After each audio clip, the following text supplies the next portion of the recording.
Om Shanti. Good morning. अंतर्मन की बातें में आप सभी का बहुत बहुत स्वागत है। आज का प्रश्न है, वंदना बहन मुंबई महाराष्ट्र से, उन्होंने कहा था कि भाई जी, अशरीरी अवस्था, विदेही अवस्था क्या है और उसे कैसे प्राप्त करें, उस पर आप एक क्लास कराना। यही प्रश्न दूसरे भाई बहनों ने भी किया है कि हम ये जानना चाहते हैं विदेही अवस्था क्या है। तो पहले तो ये जान लें कि विदेही अवस्था, अशरीरी अवस्था किसे कहेंगे।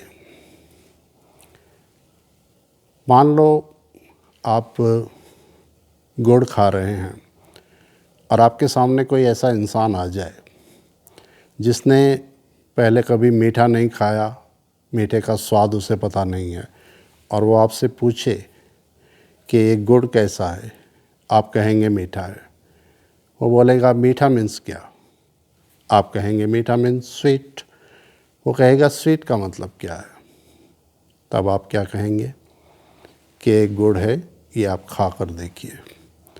जब वो उसे खाएगा तो वो अनुभव करेगा, महसूस करेगा, और तब आप ये कह सकते हैं कि इसे स्वीट कहते हैं, इसे मीठा कहते हैं।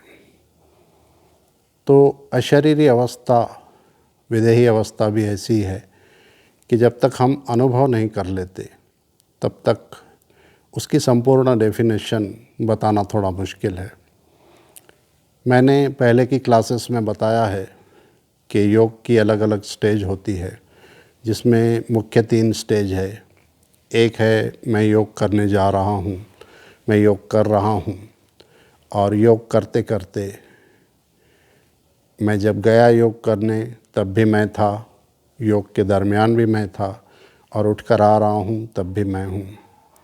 ये एक साधारण अवस्था है योग की।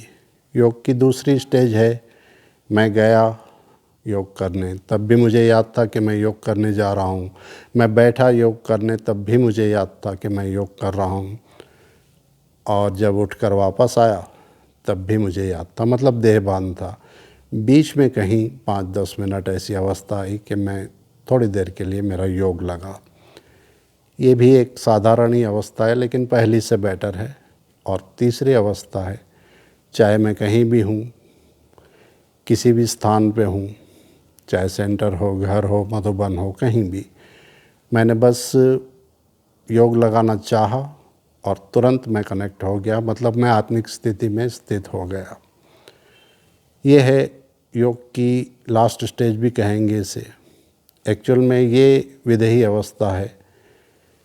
विदेही अवस्था और हमारे बीच में सिर्फ एक ही चीज़ है, वो है हमारे संकल्प, हमारे थॉट, जो हमारे माइंड में हमेशा 24 घंटे चलते रहते हैं। जब तक ये थॉट चलते रहेंगे, हम उस अवस्था को पूरी तरह से अनुभव नहीं कर पाते हैं। तो इसके लिए लंबे काल का अभ्यास चाहिए। ये करते करते एक समय ऐसा आता है जब हमारे थॉट जीरो हो जाते हैं और हम उस विदेही अवस्था का अनुभव कर पाते हैं। इसके लिए कुछ अभ्यास है। जैसे हम 3 काल में जीते हैं, मैंने पहले भी बताया है, पास्ट, प्रेजेंट और फ्यूचर। जिसमें फ्यूचर में तो हम ज़्यादा होते नहीं हैं, बस थोड़ी बहुत प्लानिंग बनाते हैं। प्रेजेंट में भी हम बहुत कम होते हैं। ज़्यादातर हमारे जो थॉट होते हैं वो पास्ट के होते हैं, और इस पास्ट के भी होते हैं थॉट और नेगेटिव भी होते हैं।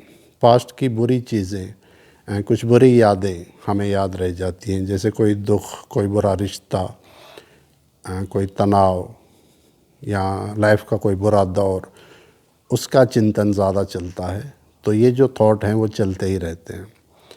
पहला अभ्यास तो ये करें विदेही अवस्था बनाने के लिए कि प्रेजेंट में रहें। योग तो बाद में लगेगा, लेकिन पहले आप जो भी कार्य कर रहे हैं वो प्रेजेंट में रह के करें। चाहे आप भोजन कर रहे हैं, चाहे भोजन बना रहे हैं, चाहे आप सड़क पे चल रहे हैं, चाहे आप म्यूज़िक सुन रहे हैं, चाहे आप ऑफिस में वर्क कर रहे हैं, चाहे आप ड्राइविंग कर रहे हैं, जो भी कर रहे हैं, उसका पूरा आनंद लें। आप एक चाय भी पी रहे हैं लेकिन आपका ध्यान कहीं और है, तो आप उस चाय का मज़ा नहीं ले पाएंगे। तो पहला अभ्यास है कि आप प्रेजेंट में अवेलेबल हो जाएं। ये सुनने में बड़ा इजी लगता है लेकिन है थोड़ा डिफ़िकल्ट।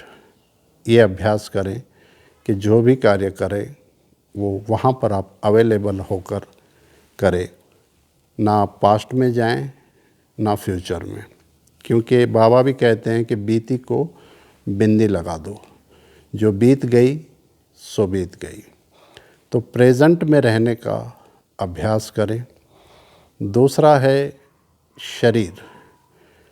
हम हैं एक आत्मा, लेकिन इस वक्त हम इस शरीर में हैं। तो हमारे शरीर का तंदुरुस्त होना, हेल्दी होना भी बहुत ज़रूरी है। तो अपनी डाइट का भी ध्यान रखें। जैसे हम बहुत आहार ऐसा लेते हैं, भोजन ऐसा करते हैं हम कि हमारा शरीर थोड़ा भारी हो जाता है।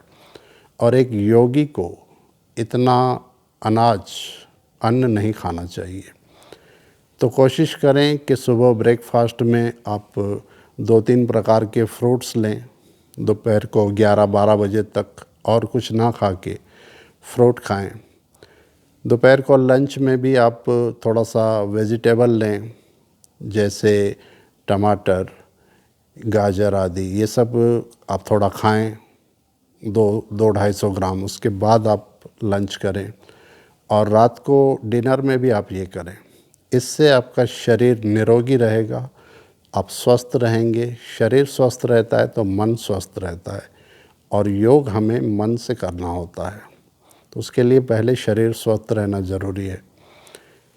तो अगर आपका शरीर स्वस्थ होगा तो आपकी नींद भी अच्छी होगी और आपको एक लाइट वेट महसूस होगा, आप ज़्यादा हेल्दी नहीं होंगे। तो इस बात का भी ध्यान रखें। तीसरा है हमारी दिन की शुरुआत। मैंने पहले भी बताया है कि दिन की शुरुआत कैसी होनी चाहिए। दिन की शुरुआत डिपेंड करती है कि हम रात को सोए कैसे थे। तो रात को ज़्यादा मोबाइल पे एक्टिव ना रहें, इंटरनेट, व्हाट्सएप, फेसबुक, ये सब चीज़ें ना देखें। सोने से 1 घंटा पहले मोबाइल को साइड में रख दें और उसके बाद आप योग निंद्रा या रात्रि ध्यान करके सोएं। सोने से पहले बाबा को लेटर लिखें, बाबा को पोता मेल दें, एक अव्यक्त मुरली का पेज पढ़ें। तो इससे आपकी ये जो नींद है, ये जो लास्ट आपके थॉट होंगे वो बहुत पॉजिटिव होंगे, बाबा के होंगे। तो सुबह जैसे अमृत वेला करने के लिए आप उठते हैं तो आपका पहला संकल्प भी वही होगा। तो ये अभ्यास भी करें। इस तरह से एक लंबे काल का अभ्यास, कम से कम आप ये 40 दिन करें। और योग में एक चीज़ और करनी है, हम क्या करते हैं, थॉट्स से, अपने विचारों से हम लड़ते हैं कि मैं योग करने बैठा हूँ और मुझे विचार क्यों आ रहे हैं, मेरे थॉट्स क्यों चल रहे हैं। तो ये तो पॉसिबल ही नहीं है कि थॉट्स ना चलें। हाँ, उनकी स्पीड कम हो सकती है, लेकिन वो भी उसका विरोध करने से नहीं होगी। थॉट आ रहे हैं, उन्हें आने दो, आप स्थिर होकर बैठो। योग लग रहा है, नहीं लग रहा है, लेकिन आप बैठे रहो। विचार आएंगे, वहाँ पर आप साक्षी दृष्टा बन जाओ, आके गुज़र जाएंगे। फिर कोई आएगा, फिर चला जाएगा। इस तरीके से थॉट की स्पीड धीरे धीरे कम होगी पहले, और फिर एक समय ऐसा आएगा कि वो बिल्कुल ही ज़ीरो हो जाएगी। लेकिन इसके लिए एक लंबे काल का अभ्यास ज़रूर चाहिए। तो ये जो है विदेही अवस्था, एक्चुअल में यही अतीन्द्रिय सुख है, इंद्रियों से जो परे है।